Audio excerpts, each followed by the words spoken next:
Cona. I'm the president and CEO of Associated Builders and Contractors. We have an amazing group of panelists here today to talk about cash flow and workforce and labor shortage.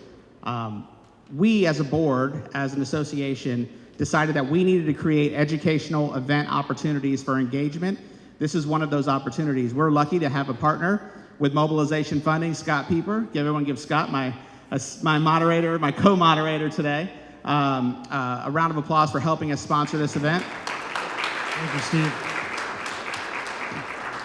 So we have three phases of this presentation, three topics that we're going to really discuss today, and we'll go into it in a little bit more detail. But first, Scott's going to kick us off with Two things. All right, two things that I believe we really need to bring back and do a lot more often. So if everyone will stand up, we're going to say the Pledge of Allegiance.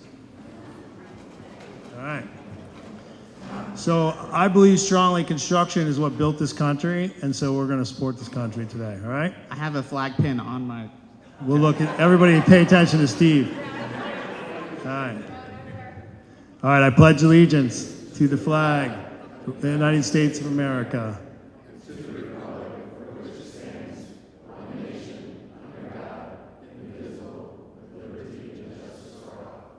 All right, thank you. The second thing we're going to do is I'm going to start us off with a little prayer. So if everyone just bow their heads for a second, I just want to say thank you, God, for bringing us all together. Thank you for bringing us the opportunity to change something that everyone wants changed and everyone talks about. And today, give everyone in here the power to actually do something about it together. And thank you very much for these blessings. In the name of the Father, Son, Holy Spirit, amen. Amen. All right, now we can get started. Steve, so do you want to go ahead and introduce everybody on the panel? I think since the panelists are here, maybe they introduce themselves. Perfect. And then they give a little description of the kind of work that they do and what they're into. So we'll start with Jake. Yeah, you guys will each have the opportunity to introduce the topic in a second. But let everybody know who you are, your company, and go from there. Does that work? Yep. Hey. Good afternoon, everybody. My name is Jake Noes. I run J. Dunn Construction and our Florida operations. We're a 100-year-old company, 99 this year, 100 next year. Born and raised in Tampa. Been back here for about 8 years, so it's been awesome. And we do all sorts of work. We're a national contractor, 26 offices throughout the country. Tampa's one of the newest ones, but here locally we do a lot of healthcare work, a lot of education. We've got some multifamily going. Vince Chalura. I am the regional president of Valley National Bank, focusing on the commercial real estate lending division. So we have a bunch of team members here, but we focus on project finance, do a lot of commercial construction, and my team focuses in the southeast of the U.S. Good afternoon. My name is Gary Griffith. I'm the CEO of B&I Contractors. B&I is a mechanical, electrical, plumbing contractor. Our headquarters are in Fort Myers. We have offices in Tampa and also in Fort Lauderdale. I've been involved in ABC as a member since the 1990s, and I was chair of the chapter some years ago, around 2016. Good afternoon, Frank Capitano with Alliant Partners Development, third generation here in Tampa, Florida, born and raised, part of a third generation family investment office that's primarily real estate, but I'm here today with Alliant Partners Development and my partner, Carlos Afonso.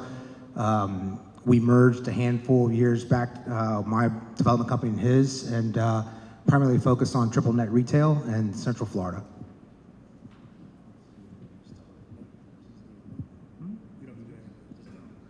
All right, my name is Brandon Bay. I'm with Westerfeld Construction by Glick. We go by the acronym WCBG because it's shorter. We primarily focus on hurricane state and government grant work is where we're doing most of our construction right now. Still in private sector, commercial and residential, but mostly operating state grant hurricane damage work. Perfect. So as you guys can see, the whole point and principle behind this in particular panel is if we're going to talk about cash flow and construction, how many people in here have felt like cash flow either moves slow, isn't perfect, or would love to do something about it? Okay. So we have here the bank. If you think about the waterfall of construction, you have the developer comes up with an idea for a project. In theory, the bank helps support that financially along with the developer. They hire a general contractor, and then we continue the process through all the trades and the subcontractors. So here is the group that can talk about each one of their individual perspectives, how it changes, what's important to them, and so we can influence exactly what needs to happen if it does. I personally know from what we do that there's a lot of stigmas that as I talk to all these individuals, they're not actually true. Like someone holds the money, someone doesn't want to get it out. Are there bad actors along the chain? Absolutely. But that is not the norm. So the whole goal of this meeting today is to talk about what's important to each and every one person and how everybody in that payment chain can do the best to their ability to impact that change by doing what you're supposed to do the best you can, and then now you can have an understanding as to why. Cool? All right. So let's go through and give each of you guys 90 seconds to 2 minutes to kind of just answer 3 questions from your perspective to get it started. As far as construction, what do you worry about most in terms of cash flow? What aspects do you manage closely or the closest? And what does a successful cash flow on a construction project look like to you? And Vince, we'll start with you since you're at the bank level. Thanks, Scott. Yeah, everybody's looking to the bank. We're kind of the bad guy in good environments and the bad guy in bad environments. So as most of you know, you got to balance the capital stack, and there's senior financing, and that's where we step in. And ultimately there's a draw process, right? So first and foremost, you got to be organized. You got to make sure that you're verifying equity, and the bank is going to go through a rigorous process in order to do that, right? And then you're submitting an AIA draw application, which takes time and energy. You're going through checking a lot of boxes. There's administrative things that need to happen. In Florida in particular, there's lien law, right? So subs are filing notice to owners. So when we go through a draw process, we're hiring an inspecting architect to go out and make sure the project is on time, that it's within budget, and we're checking those particular boxes. Then you're collecting lien waivers, so it's paramount that you're dealing with a GC and a developer that are very, very organized, right? And that's going to ultimately affect the ability to get a draw funded quickly and timely, so that ultimately it can trickle down to pay the underlying sub. So, for me, it's really it's being organized, it's processing the paperwork, it's having a good relationship with both the developer and the financial institution as it relates to the contractor and the underlying subs. But one chink in the armor can create a host of issues that ultimately affect how the project is funded, right? And there's title updates, there's just so many things that need to take place in order for a draw to be funded swiftly. So again, being organized, making sure you're dealing with the right partners and team is paramount. And we can go into that, I'm sure, a little bit later on the details of the process. Absolutely. Jake, do you want to go ahead from your perspective? Now, Yeah, I may piggybacking miss off some of that. the questions, but I thought if I had a chance to, give some thought, like we challenge our project managers to own the cash flow like it's their own checking account. And if you can get your people to have that same level of equity, it's going to help. Too often that responsibility is delegated to somebody that doesn't really understand the impact of that cash. And if you can get them to be thinking about that, it's like, this is my own personal checking account. If somebody owed me money for 60 days, I am knocking on that door, I'm making multiple phone calls, I'm chasing it down, I'm being organized. And I think there's a big opportunity there to push that and teach that concept at every level. We've got, I'm sure, a lot of business owners here, but who's actually submitting those draws, and who knows when they're supposed to be submitted, what forms go in there, and how they could potentially be held up without that knowledge. So I think that's a big opportunity. And then, I think for us, I don't know if we're answering what success looks like, but I want we shouldn't all have to finance our own individual components of a project. I might have 40 subcontractors, trade partners we call them, on the job. They shouldn't have to finance the job. So how do we work together to get it, front end loaded a little bit so they can have a little bit of cash and keep things going? And we're willing to help people to get that done. Nobody should have to finance the job at the end of the day, but we all play a role, and Vince is right. It's like if we're all rowing the boat and you get one guy going the wrong direction, it just puts us in a tailspin. So we got to work together to get that done. Frank, from the developer side, you envision a project, you and your team, you find a piece of land, and for those of you who don't know, Frank developed this hotel that we're in. So maybe you can use this as an example, minus all the architectural view, but pretend this is a regular project. Once you have this vision and Vince mentioned equity and then senior financing. So the bank doesn't finance 100% of any project. I don't know how many folks know that, but that's not. So there's a lot to go through that in that process. And so finding on the developer side, getting that equity and bringing that in, can you touch on that a little bit as you start to look at a project years in advance by the time the shovels go into the ground, a little bit of what you guys have done and now what you're envisioning your success to look like on that in terms of banking? So let me first just start off by saying I'm a little uncomfortable being up here with a bunch of contractors and a banker. As a developer. But with that said, I did mention in the beginning in the opening that most of the things that we focus on is triple net retail, which is a lot easier, a different type of development. We do larger scale developments such as this hotel. We're proud to do it. Valley Bank has been a partner with us on a lot of these big, large scale projects, and they are completely different on how you approach the stack and how you approach pay apps and so on and so on. So the equity, you're correct. A lot of equity had to come into this project, and that equity's got to get verified, posted, and drawn down on for, I think we drew down on our equity on this project for 8, 9, 10 months before we even got into the senior debt financing. So we treated it just like if it was a bank, right? And so for us, as a developer, I have my director of development in the crowd, we spend a lot of time, it's communication, whether it's with the bank or it's with our contractors. We spend a lot of time partnering with certain contractors that we're very comfortable with, that we all are on the same page on how this process should go. And the better that the paperwork is done and done correctly, whether it's the contractor, whether it's us, or whether it's the bank, then we're all on the same page. And our goal, I think, I can look at Dave, is we typically got to get it all that done in 30 days every month, so that we can keep a rhythm going. We don't want to hold anybody up. We know that speed, kills a project if it's going at the wrong pace. But we also are concerned and go at a pace to make sure things are getting done at a quality rate and done appropriately. So that's kind of the position that we take. Bring everybody in up front, make sure we're all on the same page on how we want to speed the process along. So Gary, as a trade partner, as a mechanical contractor, with obviously a lot of things that you have to purchase for a job, how does this work for you guys? Well, there's no question, cash flow is everything to a subcontractor. We're the last to get paid, and it's a big deal. If you do not have adequate cash flow, you're going to get into trouble. And often 45 to 60 days is sort of the norm for getting paid. Your suppliers expect to be paid. Your suppliers are prioritizing their customer relationships based on who pays the quickest. Now, I gotta say, B&I is a 100% employee-owned company, which means we don't have a tax liability that we have to manage around when we close out our fiscal years. That gives us the opportunity to have a well-capitalized company, and it creates, honestly, a huge advantage for our company, because often we can do things like we can pay early to receive discounts. We make a lot of money on discounts. We'll make 6 figures on discounts on our other income line item this year.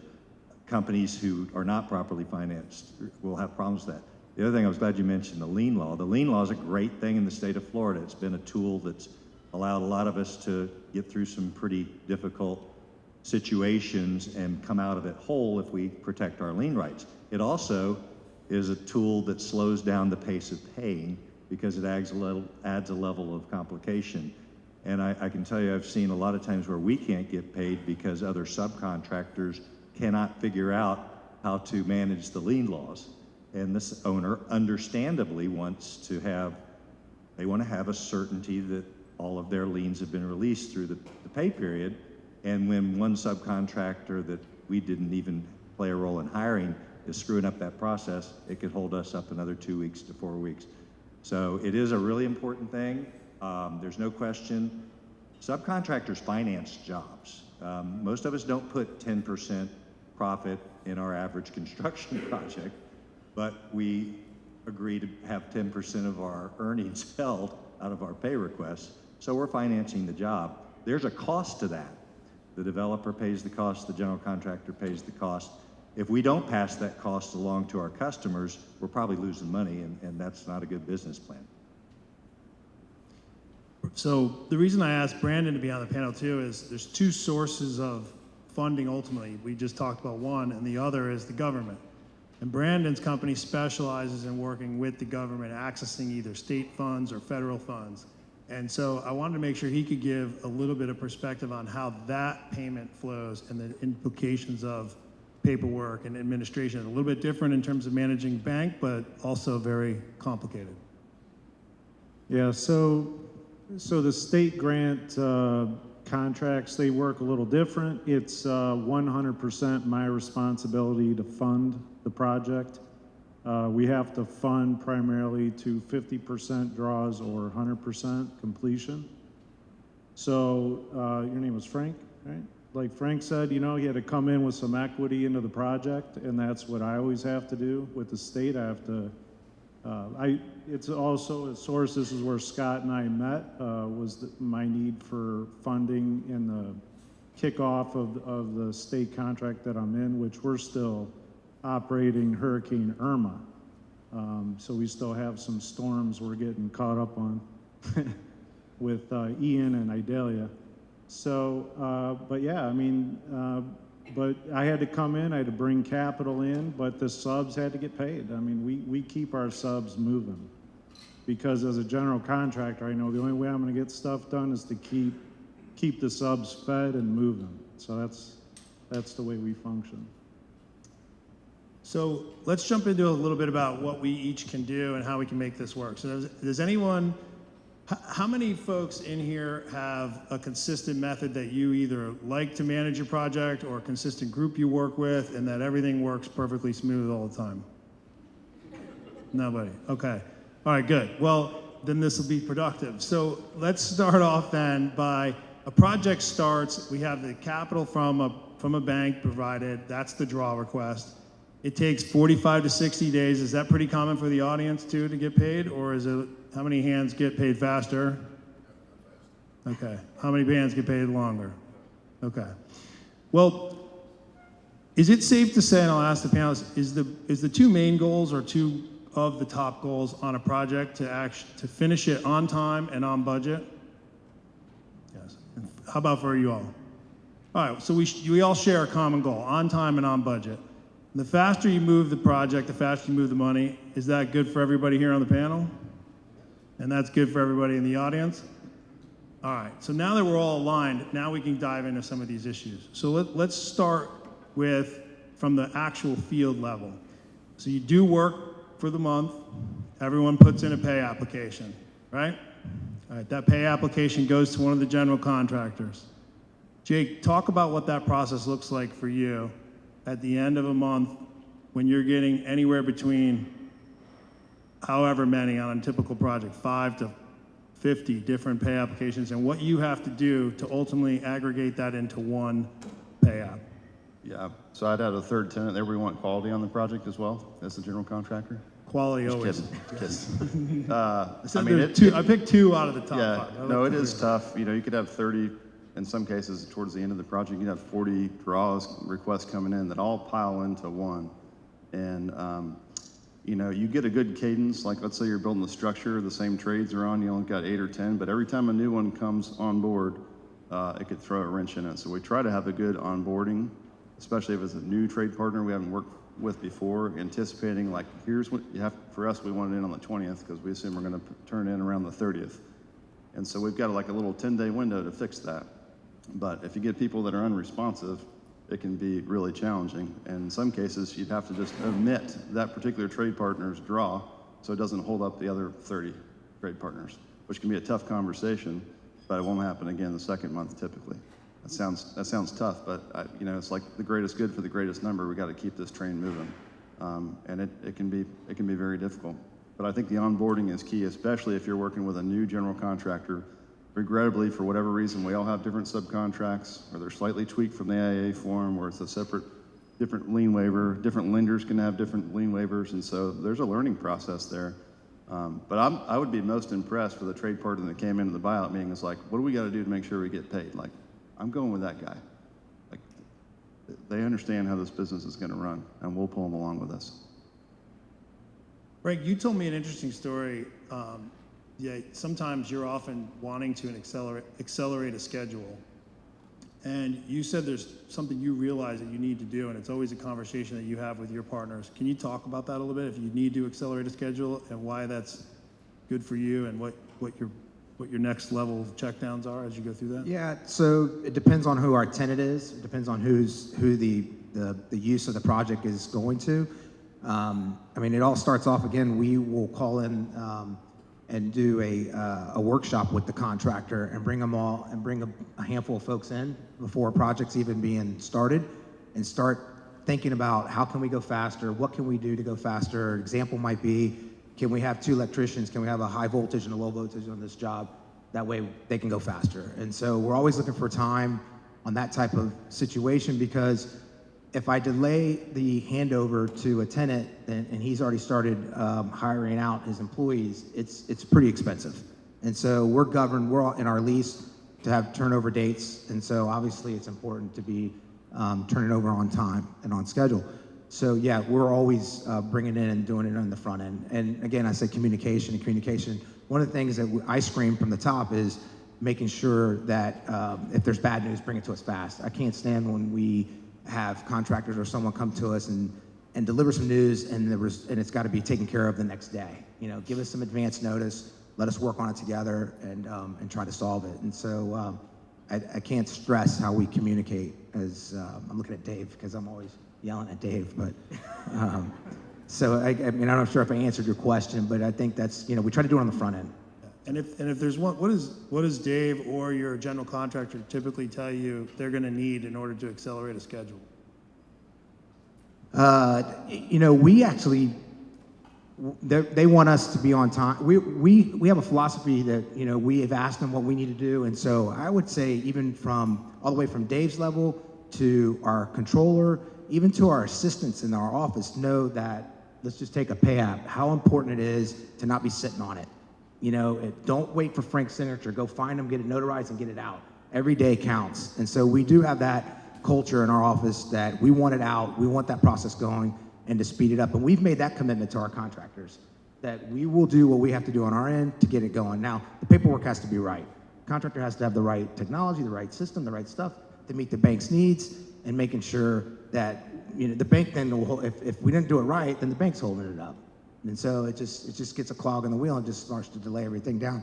So we've done, someone mentioned cadence, we've done enough work with the same contractors that we have a pretty good cadence now. And I'll quickly add to that, just the concept of relationship approaches when it comes to construction, right? We're gonna bend the rules when we're dealing with folks that we know and trust, right? Contractors that we know can get things done, developers that have a history of success. And if we're missing a few things, or there's a flaw in title, or there's a couple lien waivers that are outstanding, we'll catch it up on the next one, right? If a project's not balanced, catch it up on the next one. But a lot of lenders are going to take the approach and say, sorry, too bad, so sad. We're going to wait, and that's going to ultimately affect the ability for the subs to get paid. So I think it's important to have that relationship style approach and really have experience when it comes to your capital partners, and ultimately, you know, have that trust. I just want to echo what you said.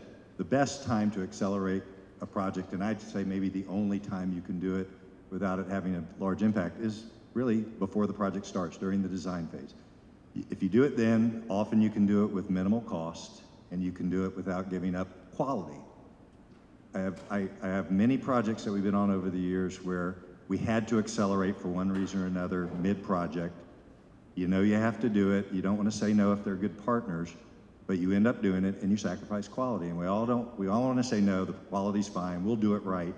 The jobs that I'm least proud of in terms of the quality that we did often were forced on us because we were handed in the middle of a project a brand new scheme that really made it difficult for us to maintain those levels of quality we like. So understand when you ask that you are paying a price, and it may not only be in dollars.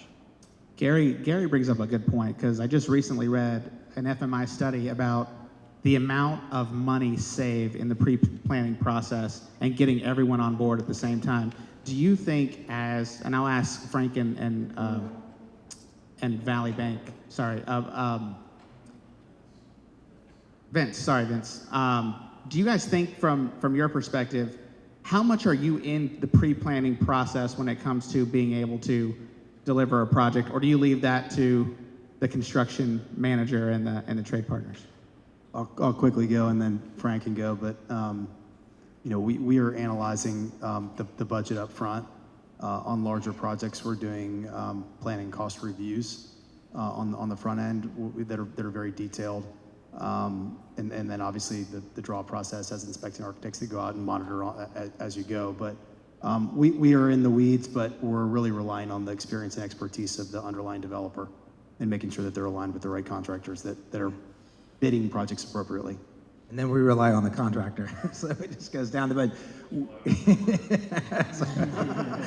So I would say that there's no secrets here. I mean, you guys have been a part of it probably. We do a lot of pre-conning. We like to partner up with a handful of contractors, and we stay with them. We're loyal to them, they're loyal to us.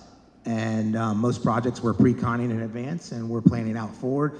I'm the worst at, pushing and saying, break ground, start ground, early start permit, get the site, we'll do separate contract.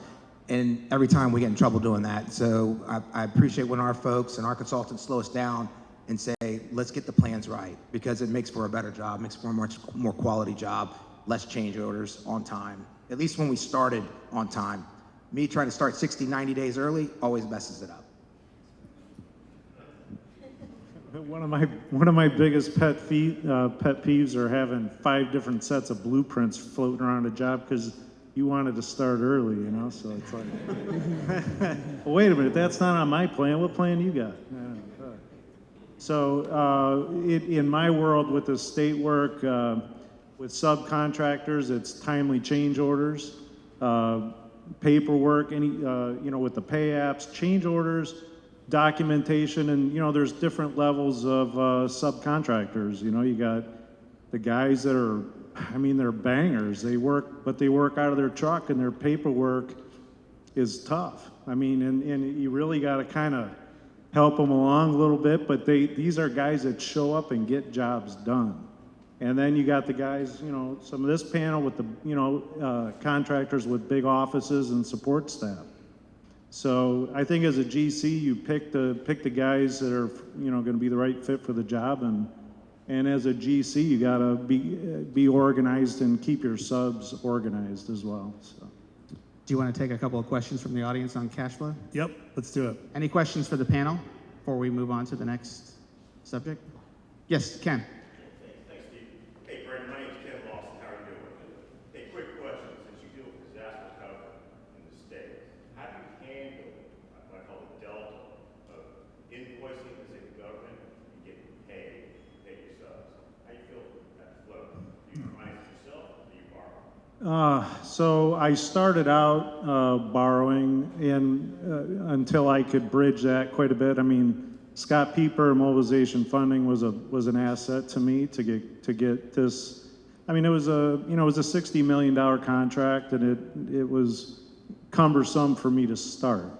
So Mobilization Funding was huge in bridging that for me, and it didn't take long till I kept rotating lines of credit, but the amount of cash flow analysis and planning that goes into using borrowed resources in construction, it's got to be spot on, because it can spin out quick. But if you're planning, you're pre-planning, you're cash flowing, running all your analysis, you can nail that stuff. And then, you can ease the need for borrowed funds after that. Any other questions? Go ahead. Good afternoon. My name is Camille Williams with Prime Electrical Services. And I wanted to ask, based on all your experience, when you say cash flowing, and that's one of the things that I've worked with mobilization before in my practice. The problem is, as a sub, what happens is we'll bid a job, and we'll submit our pay application on the 25th. Those light fixtures drop on the 1st of the month, and they start billing at that point. Or maybe we project to the end of the month, and it projects right on the 1st. We got an invoice that's in, so now we can't submit that for 30 days, can't get paid for another 60 days. We have to pay our supplier. So based on the cost of money from a mobilization or even a Valley Bank, we've lost our profit. So my question is, why is it so ingrained in our system that, and I don't know if Valley is open to this, is why does it have to be a 30-day billing? What's wrong with the 15-day billing? I mean, most of my contracts is how I kept it alive, is I had to go to my general contractor and say, listen, I'm a small company. I need to be paid every 15 days. And when I noticed when I did that, our company was a lot stronger. The moment I stepped back into the large market and I'm billing in 30 days and it takes 60 days, and not because of any fault of the subcontractor, but maybe the general contractor can't get their paper right. And when it sits, it can go to a bank's desk. And a lot of times when it's not right, they'll sit it there and they'll come back to it when they get opening. So how do you avoid that? I'll give my 2 cents for what it's worth. You know, you don't get what you don't ask for. And so when you come to the buyout table, you know, when you're letting out the subcontracts and trying to negotiate a deal, you got to ask for what you need at the end of the day. And so, where's Ben Burgess? If you're a site work contractor, yeah, there he is. If you're a site work contractor, I mean, I would be leaning pretty hard on like, how do I get my retainage, or how do I get, you know, released a little bit sooner? Why don't I wait 14 months for you to build the building? If you're a labor-only contractor, there's probably a way that we can get you paid every 2 weeks as opposed to 30. With respect to something that comes in late that you missed, you know, we missed projecting an invoice, that can be tough. But, you know, if you do work for some of the schools and what have you, they're going to pay that invoice direct, which is pretty nice. So, you know, I don't know if everybody's going to be lining up at my door to come work for J. Dunn all of a sudden, but you're just, you know, we're a big company. It's tough to move, you know, a battleship in some cases, but you just don't get what you don't ask for. And I'm always challenged to try to get new trade partners on, and sometimes if there's a cash flow component that we can help them to serve us and ultimately to serve themselves, and that's something we definitely would entertain. And I'll just add, you got to talk about these things before the contract's signed if you can. The other one, I feel your pain. I'm there with you a lot. Stored materials. Don't want to pay for stored materials. Well, store it on the site. Well, it'd be foolish to store certain materials on a construction site in Florida in the summer. That's a bad idea, and they still want you to do it. I do, and there's a cost to that. So, you know, hopefully talking about those things before the contract goes is a good idea. Usually it's the public customers that don't want to pay for stored materials, and it's kind of a crazy thing when you can show them an invoice, but it does happen. So you guys have all touched on something I think that I would love to try to close this with. If you think about the beginning, we all raised our hands, we're all aligned. We all want the same things, we all have the same problems. There's inherent risk on a construction project, and I think just on the panel you could see how it trickles its way on down, right? From developer, bank to developer, developer to GC and so forth. But what the theme is here is you have to ask for what you need.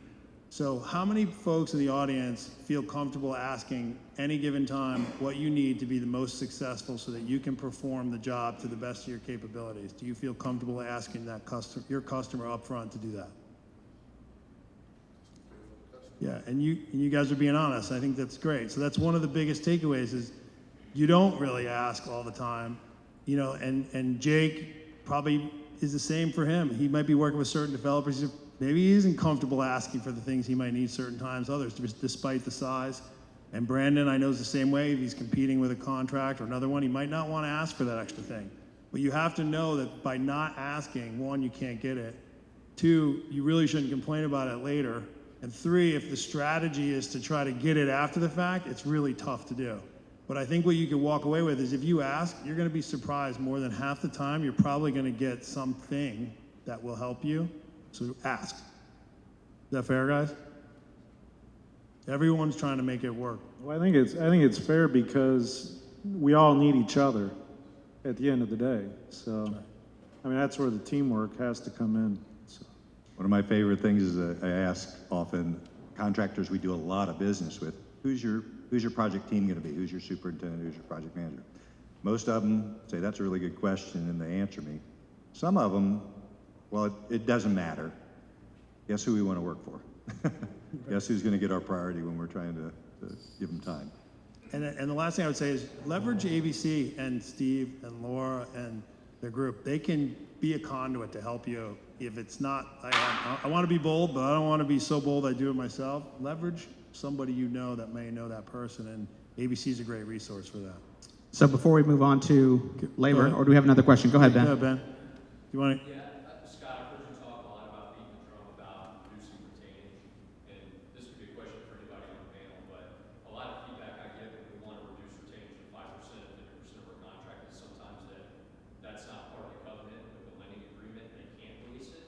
I'm not really privy to how those agreements work, so I'm just kind of curious if anybody has any insight. I know ABC or you guys doing things to try to help reduce that, because the retainage ultimately is what hurts us on a 24-month project, a $5 million contract, we're sitting on $500,000 for capital. Sure. It's hard to go to the next job. So for public jobs, we passed a law a couple of years ago that took retainage from 10 to 5 on public work.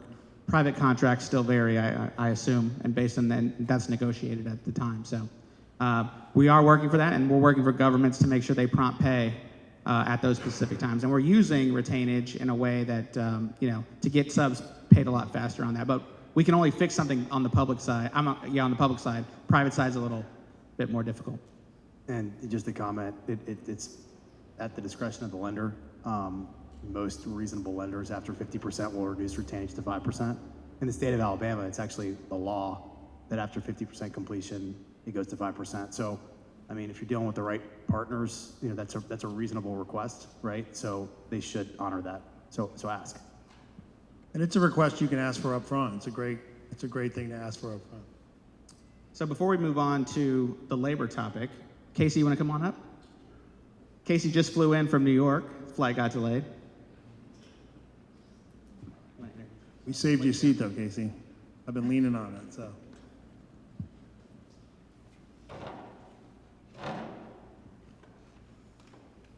So Casey Ellison, CEO of Ellison Companies here in Tampa, Florida, a general contractor development group and owner's representative. So we do we span all different services. And we built this where you're sitting today. Pretty proud of. Please do. All those bad things I said about our contractor here at the hotel, I take back. I didn't know he was part of the panel. That was the surprise I told you about this morning, Frank, that I wasn't going to tell you about. Okay, so let's break into the labor shortage and how you guys are dealing with that. So in that same FMI study that I talked about, when they said, pre-planning is one of the key benefits to a successful job, also managing the labor force on a particular job site. And I guess we'll start with Gary. Any tips and tricks, Gary, to what are you doing about the labor shortage? It's out there. You're probably one of the biggest companies that's on the panel that employs laborers. So you want to talk about what B&I is doing? Well, join ABC and support ABC's programs for all sorts of education, whether it's apprenticeship or all of the above. But yeah, it needs to be a multi-pronged approach because there simply are not enough people coming into the trades, and there's too many people that are about my age that are leaving the trades, and we have to replace them. We do it with training, apprenticeship training. ABC's got a great program over here in Tampa. We do it down in Fort Myers through Tri-County Apprenticeship Academy, and we need to encourage more young people to get into the trades. It goes without saying it's very difficult work, but ABC's a leader on that. For us, though, the innovative things we've done is prefabrication, and we've used technology to replace labor that's not available.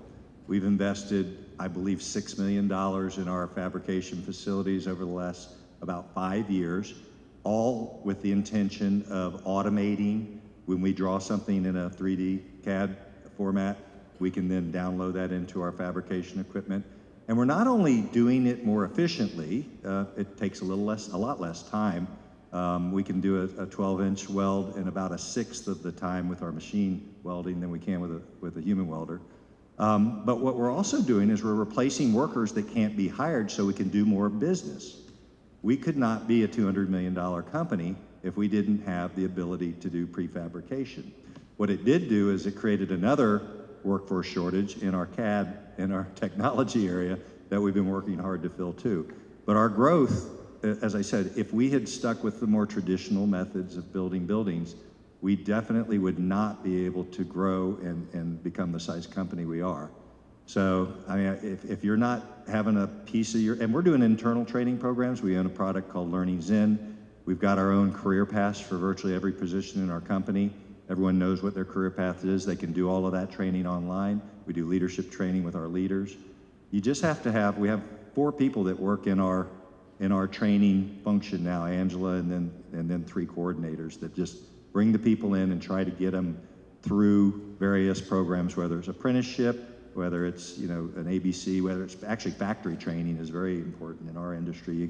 We have so much OEM equipment that you really have to know specifically how does an Aon system is completely different from a train system, which is completely different from a carrier system because of the technology. So it really has to be an all of the above approach.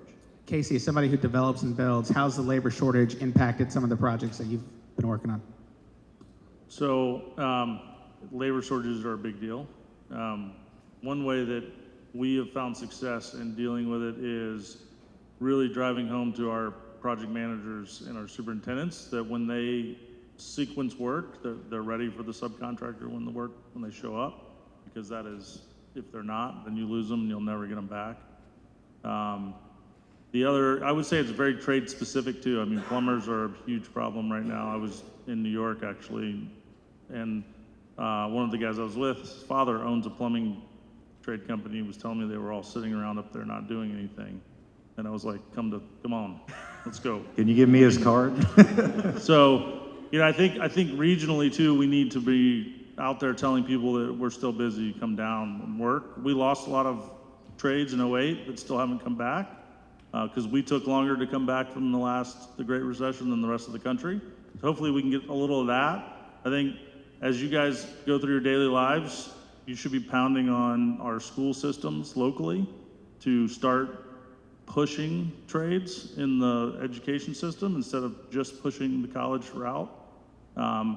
It's huge, and if we could just shift a little of that, I think it would make a big difference. It's not going to make an immediate difference, but it would make one long-term be a big deal.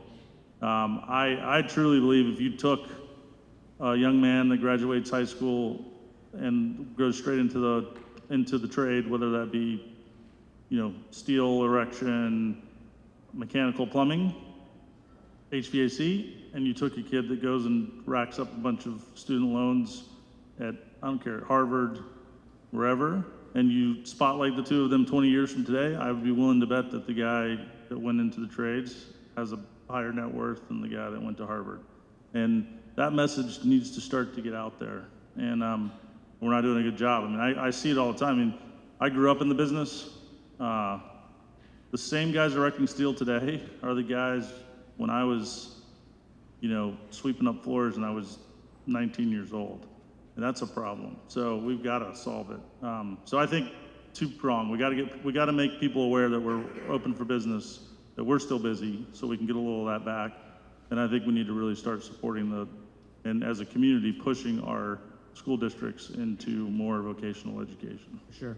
Now, Vince and Frank, I'll let you guys probably hear about it from contractors like, we're trying to deliver. What are you guys hearing about the workforce shortage and, what are your thoughts on the whole system? I mean, first and foremost, it's driving project costs up, right? So it's creating, issues in the underlying costs, and it's making projects unfeasible. And then in many cases, it causes project delays and, all the issues that we're all accustomed to. And then just a general comment about the stigma of the industry. I mean, even to process a construction draw, we have guys and gals that have been doing it for years, and it takes a long time to train somebody to really understand the process of funding a construction draw. It's a skilled job, really, just like a sub is a skilled trade, right? So we have a really tough time attracting and retaining talent associated with folks that are going to be on our construction admin side, and even lenders that focus on construction lending. So in general, I think we need to do a better job of getting rid of that stigma. Yeah, I think it's interesting because I think it's here to stay for a while. I think we're in a unique situation in Florida where we're a state that's growing. It's growing rapidly, but we're also an aging state. And to your comment, the problem is the workforce isn't keeping up, or we're not growing with the workforce that's coming up. And so, and also I think we have something else that's on top of us is politically, we have a little bit of a challenge because I think I read somewhere about, y'all would know the number, but about 23% of our workforce is not have permanent papers. And what's going on in the state right now is going to make that even more challenging. So I think it's here to stay. And I think Vince hit the nail on the head. It's just we're absorbing the cost. It's going to be a cost to track the labor. So it's just part of what's going on. Escalation has been huge. It's killed some projects. Some of them we've been able to hold on to, but some we haven't. And so, you know, a lot of it's been material, but we're seeing it in the labor now as well. So, Any other thoughts, Jake? I think Casey said it pretty good. I mean, to mitigate, you got to work with the trades, especially on private development stuff. We try to find opportunities like we're going to work with XYZ trade partner, and that's going to be our go-to electrician, for example, so that they can man up. That's been a big thing. Prefab is, you know, we see that really in hospitals the most. You know, like we did that rehab facility for Tampa General. All the bathrooms were prefabricated, the MEP racks. Next one has exterior wall panels that are prefab. But that's just sort of putting a Band-Aid on the actual problem, which is not enough labor force. So we got to promote construction as something to be proud of. I know I'm proud of it. And you can drive around town with your children and they're like, oh, Daddy built that building. It's pretty awesome. We ought to be able to push that out. And from people that go in the trades, I mean, they can be business owners at the end of the day, right? So go learn the trade, then start your own business. We've got to push that out really as a community, as a construction community to try to solve. And I also think go ahead, Frank. I just want to make a comment. It's not completely related, but something I'm not trying to put a plug on to them, but Casey was talking about education in the community and so on, and maybe ABC can be a part of it, but we've been a part of the new junior achievement program. I think it's called 3DE. I don't know if y'all have been a part of that yet. Because I think it's, so I think we have 4 schools now, and there's 50 in the country, and we have 4 of them, and I think they're trying to expand it to 6. And they've had huge success where I know of multiple companies that have sponsored the semester, and it can't just happen one time. I think it's got to be a long-term process to turn this big ship of educating these kids how they can come out with a job. I know the nursing industry is looking at it, doctor industry is looking at it, and so on. And so I think that's a pretty solid program where they're having great success, where the kids are buying onto something. So I think education is going to be big for the next generation to teach them. One of the other things when we talk about electricians, plumbers, obviously we have a shortage there, but we also have kind of a knowledge gap in crew leadership, superintendents, you know, actually managing the work. What are you guys seeing as far as that on the management side of the project? I'll let Jake or whoever wants to. Yeah, I'm a little biased, but I love hiring folks that have a military background. Just sort of already have that leadership. You can insert them in a position without actually the requisite skills, you know, for the actual trades, but they can be inserted in that leadership position. It's a big deal. And then we do try to, you know, we self-perform some work. We try to bring people up through the ranks. And, you know, sometimes you got to just watch them a little bit because, you know, you give a guy too much rope and he might hang himself. But, you know, we hired a guy off the street when we did a hospital 8 years ago as a laborer, and now he's a trade foreman for us running crews, you know, of 8, 10 people. So you got to invest in those folks, give them the leadership opportunities. Yep. I would add the stories that are here too. You know, I know just about everyone here does a good job with some type of social media, but if we're trying to talk to a different audience that might not be in the aging community, they're online, they're in the computer, they're watching YouTube, they're watching LinkedIn, sharing those stories like the one Jake just told, putting a camera in front of their face, showing the path they took as a real vision. That's going to bring other people. That's going to create an opportunity for people to think, oh, there is a better path. There's a different path. To Casey's point, I don't have to go to school and then do that.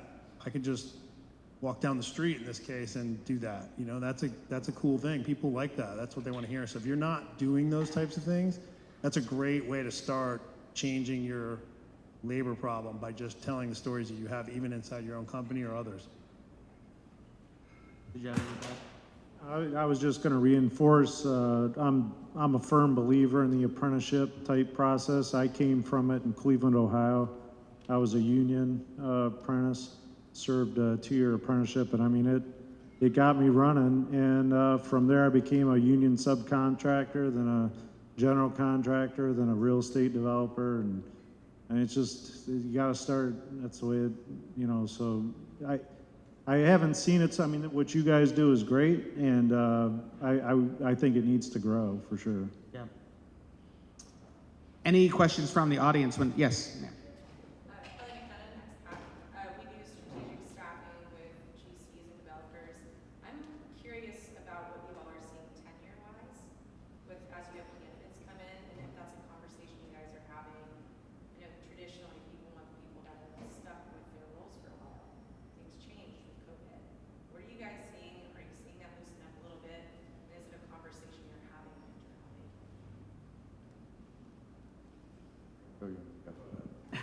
Yeah, so I've been with the same company for 23 years. That's sort of the exception these days.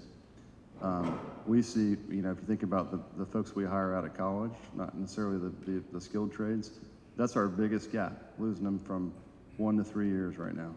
And, you know, maybe I'm old school, but when I see the resumes and they've jumped quite a bit, it's a red flag for me. Usually everybody has a story, but it's a red flag. With the skilled trades themselves, we've been lucky in Tampa the last, 8 years or so to be able to retain quite a few of those folks. In fact, we're working hard to keep them to the extent that you don't have a job for them to go to immediately. How can they go support another project? But that, you know, certainly for those guys that are and gals that are 1 and 2, 3 years out, they will jump pretty quick if you're not careful. So that's where you got to reinvest in your culture and, you know, one-on-one time with those individuals. Then you got the aspect where people, you know, they come and work with you, you get them trained and moving up the ranks, and what do? They go start a company, or they go off to greener pastures. So you have that as an employer issue as well. Gary, do you want to talk about what you guys are doing to retain folks? Yeah, I mean, I do think the ESOP, the employee ownership model, is a big benefit to us, but not until about that 3rd or 4th year and 5 years plus. We have really good luck with our long-term employees, keeping them for their career and not having them start up competing companies. As a matter of fact, most of our competitors were companies that are people that went and started a company back in the 70s or 80s and then became competitors of B&I. Offering training at least allows you to see who is willing to improve themselves by taking advantage of the training, because you can't force people to do training. That's the one thing I like about the unions can require training. We have to encourage it, but we do pay people to go through. We pay a $1,500 bonus every year for completion of the apprenticeship program. A lot of companies don't pay those kinds of bonuses. You have to get your grades right and have good attendance, but we do all of that. And we have tried some of the stupid stuff, but we have to do it, of sign-on bonuses. We'd rather pay recruitment bonuses than sign-on bonuses. We'd rather pay our existing employees. And it is stupid to do it, but you got to try everything. You got to do different things, and you know, some of that's helped. But keeping people is difficult. My attitude and what I tell all of our leaders in the company is, if somebody left our company, we shouldn't be asking what they did. We should be asking what we did, because we have the option to keep people if we do it right. And if we don't look at ourselves, we can really be trying to solve problems in the wrong place. Yeah, and I think it's culture, right? But also, I can assure you, in the staffing industry, if we hire someone from a staffing company and then we figure out that same staffing company approached them 6 months and 1 day into the tenure, and then they jumped because of that staffing company will no longer be used by Ellison or any company associated with Ellison. So, and we've seen that. So that's really not a good practice in that industry. So this is for a question for Vince and Frank. When you guys are looking to qualify people to do business with you, or people that you want to lend to, is that a question that you ask? Like, how are you training your folks? What's the, you know, are you training people? Are you investing in training your folks? Is that something that you guys think about during that process? Yeah, I mean, in general, we're a highly regulated, financial institution, so we have to go through a rigorous process to qualify an applicant on project finance. And then, as it relates to, our business banking colleagues and lending to contractors and subs, it's a higher level of scrutiny, right? 1 or 2 bad projects could take somebody down pretty quickly. And so again, we're doing a very detailed underwrite, a deep dive when we get into that analysis. Unfortunately, or fortunately, I'm lucky enough that we have long-standing relationships with the firms that we use, in the sense that we even know, their project managers, their superintendents. We know when we're getting the A team, the B team, or the team we don't want. And so, we've developed those relationships over many years as partnerships. But if we had to go on to a new contractor because we're going into a new sector and we're doing something such as like medical or something like that, yeah, we're going to spend that time to try to understand and get educated up front and go through that same process that we went through. I mean, Casey and I have been doing stuff together for many, many years together, so we know the ins and outs of both firms. Any other questions on labor from the group? Has anyone in the audience done anything that's made a big impact or helpful for you? Keeping labor, retaining labor, attracting labor? Yeah, one thing we do is we have a 10% bonus program at the end of every year. So 10% of our net profits goes into a bucket that all of the labor, like not sales reps, but anybody not incentivized via commission or other bonus structures can participate in. I think we've had incredibly low turnover in the last couple of years. It's great. It's a great idea. It's like a cheaper way to release out. I'm a provider to the construction industry, but on that front, we offer our staff or lower level care bonuses.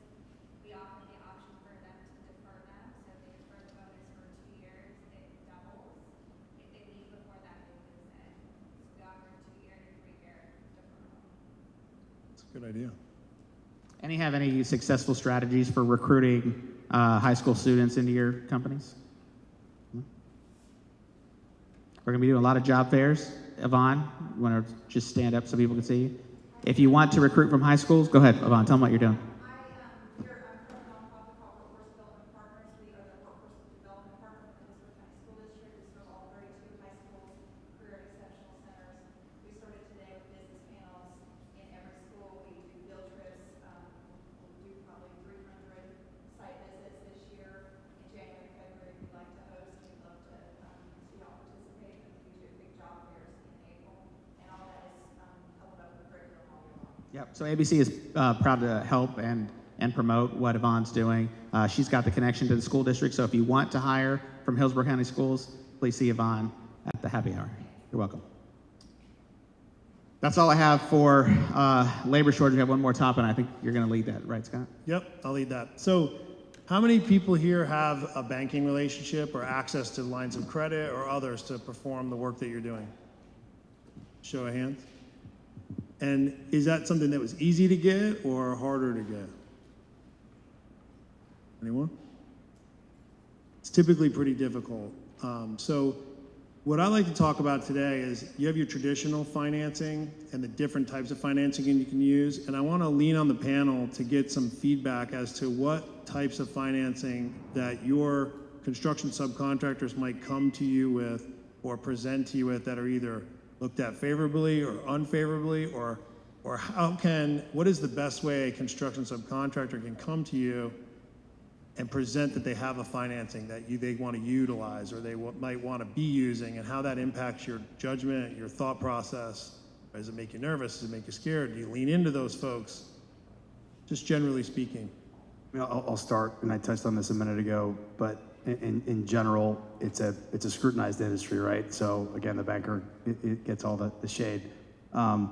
It's tough because these projects, a project or two could take a sub down or take a GC down, quite frankly. So banks in general are a little skittish, and there's a pretty detailed underwriting. So the most basic form of availability to credit is a bank, right? And there are different programs. We have the Small Business Administration with SBA, which is a more rigorous program that some people may want to shy away from. There's traditional small business lending, and then C&I type banking for some of the larger GCs, et cetera, that are out there. So the more history you have, the more the level of the financials, the quality of the financials, and the predictability of cash flow is paramount when it comes to getting to bank financing, but there are a host of other ways for folks to get credit. Jake? We're a large firm, so regrettably, we do have some arduous pre-qualifications. We go through that quite a bit. But, you know, if somebody needs help, like I was saying earlier, we're willing to try to figure out a way to make those things come together, whether it's the draw schedule, the retainage, the schedule of values, how that's evaluated, whether it's walking them through the payment application process to make sure that it doesn't get rejected, going through the lien waivers. So we're open, and I guess your question is, does that scare us at all? No, it makes me respect that individual in that company that like, hey, this is where we need your help. You guys call us a trade partner? Let's be a partner on this thing. So yeah, no problem there. Doesn't mean you can always overcome it, but there's definitely a conversation to be had. So you gotta ask for what you want. So it's interesting just listening today, hearing how we have a labor shortage, folks are looking for more trade partners, not less. But if we were to ask the average trade subcontractor, they're very nervous to bring up the fact that they need financial help. The thing that we hear often amongst our network is that folks are scared to bring up the fact they might need some extra terms or other capital, either in fear of not winning the contract or never getting one again. Can anyone touch on that a little bit? I mean, I think most of the time when the sub is up front, we have these conversations up front, that the relationship usually ends up going pretty well, and the job usually goes pretty well. Where you have a problem is when those things, there's an issue there, but nobody wants to talk about it. And then you start seeing suppliers not being paid, and you start seeing things that make you feel like somebody's not in a good position. And I think that's where things go bad.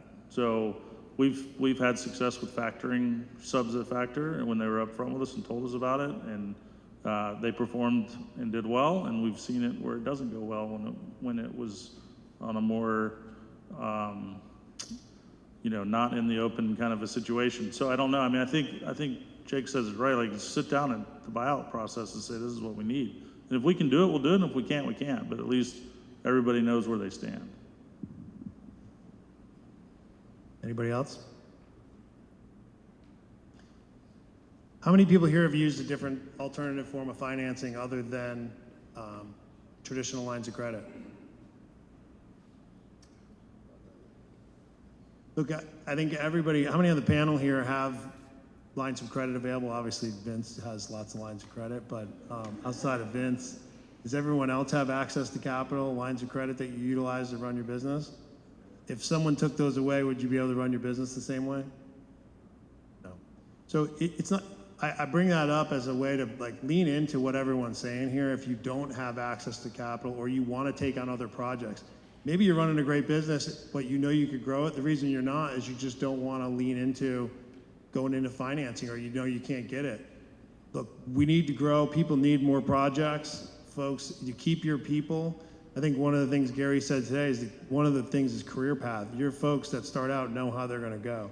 If you stay the same size or smaller or shrink, you're not going to have those same career paths anymore, right? And so it's, as a company grows, your people grow. As they grow, they're going to stay with your business. And so taking on the work you know you could do, but finding the right financing tools that you can utilize is really key. Whether it's factoring, which is selling your receivables, that's usually not too favorable in construction, although I was interested to hear that you do that. We don't do that at Mobilization Funding. It's a little different. We do provide contractor financing that's specific for projects to help you bridge the gap of when you start a job to the point where it's cash flow positive. It's one tool. If you have lines of credit, we would always tell you to go use your lines of credit at a bank before you would use something alternative. But it's a great thing to understand up front, hey, I have this form of credit. Maybe it's a private lender. Maybe it's a private lender you work with that needs something, and you bring it up early, talk about those solutions. They want you to do that. Questions from anybody? Any topic? Anybody want to ask anything? Go ahead, Gene. So you mentioned kind of asking what you want. So as a trade partner, when you're approaching that conversation, what can you do to best position yourself in that conversation? Well, I think you got to start with the why. You know, it's, if you're making an ask, help us understand what that is. Is it literally a cash flow issue, or, you know, worst case scenario, you're expecting a judgment any day that's going to mess things up? So we want to understand the why. is probably the best way to do that. And we also want to help grow smaller businesses at the end of the day. We're not going to set somebody up for failure, because somebody is low. We know they don't have the resources to get things done. But you got to be very clear and transparent about what's going on. And we'll be the same way. If it's not going to work out, we'll tell you straight up. And then shame on us because we probably shouldn't have had you bid the project. You want to go ahead? We can't help that much in this area, but there are some places that we have helped, and I know during COVID, when supplies are tight and things aren't working the way they should be, we've had groups come to us and say, look, in order to stay on time, I need to do this and do that, and I mean, we warehoused, I don't know how many electrical boxes and panels and different things that we funded up front for our contract, or sub went to the contractor came to us, and we worked together. And we were willing to do that to keep the project on time, on schedule, to make sure when it came up that we had it on hand. So even as a developer, we were willing to put some cash in to make sure that we could help the process. So I think it goes direct to Jake. You got to ask, or we have to ask as well. What can we do? Yeah, when we get that asked, that conversation goes. We go to the owner and we say, this is why we think we should do this. We have to talk to Vince to make sure that the bank's going to agree that that's the way we're going to fund the deal. So it's not just the contractor standing there telling you yes or no. Like the conversation goes from us to the owner to the bank to make sure everybody's on board with funding it, something that would not be considered, standard. And then just back to the most traditional form of financing. I mean, the banks are sometimes reasonable, right? So having a relationship and really getting to know your banker or your bank. These money center banks, I'm not going to name the names, but the big dogs aren't, they're not looking out for the small guy, right? But the regional players, the community banks, oftentimes take a little bit of a different approach, and it may not be exactly what you want. Maybe as you're getting going, you work with the SBA or small business, or you have to post collateral or credit enhance or do whatever you need to do. And then as you grow, the bank should grow with you and relax some of the covenants and standards. But again, it's just one form to try to get some credit. Even if it starts out small, it does go a long way. And knowing your banker and your bank goes a long way. Can I echo that? I think I'd be remiss if I didn't sit here to compliment Vince and Valley and everybody there. It's been multiple generations. I've worked with Vince's brother for almost 30 years, and they're a partner. So whether it's them or somebody else, your bank's got to be your partner. You got to understand your business. They've climbed into our business. They understand our business better than I do. They almost become like a board member. And so When Frank doesn't sleep, I don't sleep either. So they're a great partner, and they really make a lot of this process go well for us and our GCs. So wrapping up, let's give the panel one final thought. Anything on cash flow or labor shortage that you think folks here should take away? Start with Casey. From a cash flow perspective, just remember that it's again, we're trade partners. Like it's important from day one that things are billed right so that we can bill it right so that the bank can accept it and pay us all. And that's, I think sometimes seems to be, it's like, well, I want to get paid, but I didn't really invoice for it, or I didn't invoice right. Like that's just not a acceptable answer. So be a trade partner. Get your bills in on time. Make sure everything's good and right, so that we can get you paid. And I mean that's because ultimately, and we tell our PMs this all the time. Our number one goal is to make sure everybody on the job is getting paid, because that's going to make the job go that much. Is going to make the job go better. So. Yeah, I agree with mobilization funding. I looked at mobilization funding in the same light as a partner. It's just it was an absolute need, and it becomes a partner. The other advice I would give to the small businesses is find yourself an amazing accountant.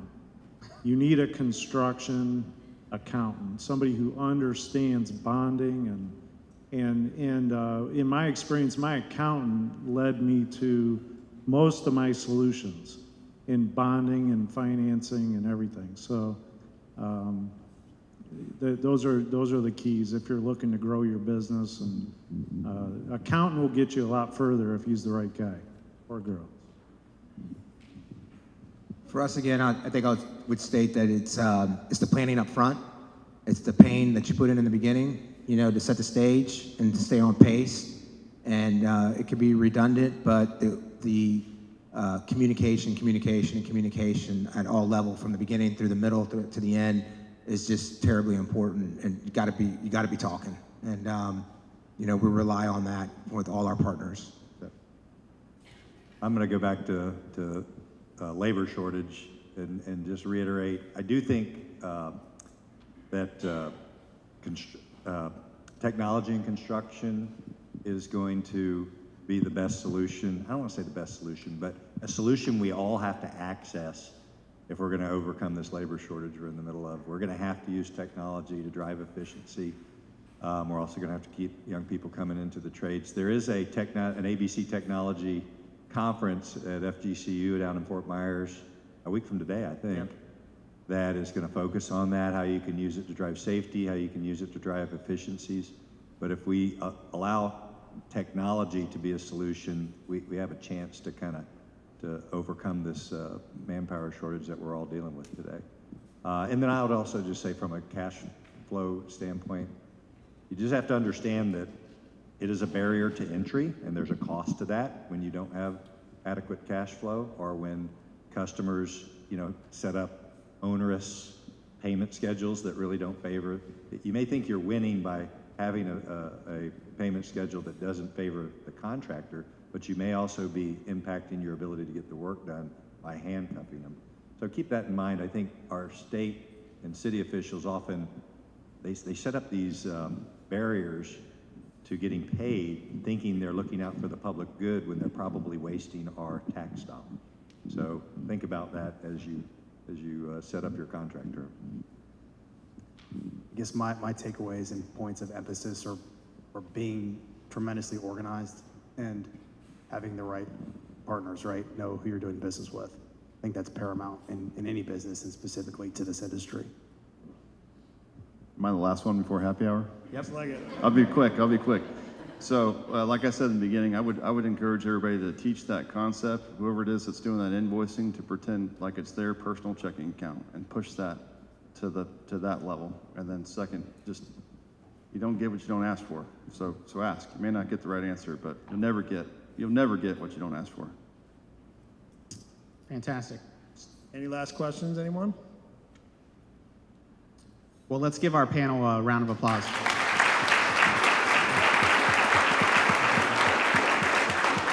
Scott, do you want to mention your book really quick that everyone got today? And Yes. the resource that's in there that helps with? Yeah, so inside the book, there's lots of information on basic cash flow. The reason I wrote that book was I found so many people are asking questions about things that you feel uncomfortable with. How do I go about doing this? How do I go about doing that? What does this acronym mean? What does that mean? What things should I pay attention to? It's all in that 85 pages of basic, simple stuff that you could probably read over a weekend. There also, on our website, is a project cash flow tool. So we talked about cash flow. There's nothing worse than going into a project thinking you can execute it with a certain amount of dollars and find out you need 5 times that amount of money. That project cash flow tool we use ourselves to underwrite and look at loans. We thought it was so helpful to folks that we put it on our website. It's 100% free. You can download the spreadsheet and Excel version. You can download the instructional guide. You can actually go through and just create it yourself by just asking questions in a cash flow tool calculator, and it'll spit the spreadsheet out for you. We created a method to do all that internally and hand to you. Costs you nothing. You can use it. I suggest you do. Nothing worse than going into a project and not knowing how much money you need, or thinking you need a certain amount and it actually needs to be way more. So all of that is in there. Those are for you. There's lots of other resources too, and I would suggest you continue to look at all the free resources out there. Leverage ABC and the training programs. If you're not a member, think about it. There's a lot of great opportunities here and tools to solve both of these problems right there within ABC. And we have tons of networking events for the end of the year, so go to our website, abcflgolf.org. Plenty of events. We have golf tournaments, chili cook-offs, Christmas party. What else am I missing, Laura? Barbecue, shooting tournament. Whatever you like, it's on there. So just pick one and Lots join of ways us. to meet people, good potential partners. And I also want to thank the panel. I really appreciate you guys for doing this for us and for the community and taking time out of your effort to do that. Thank you very much. Thank you guys very much. Appreciate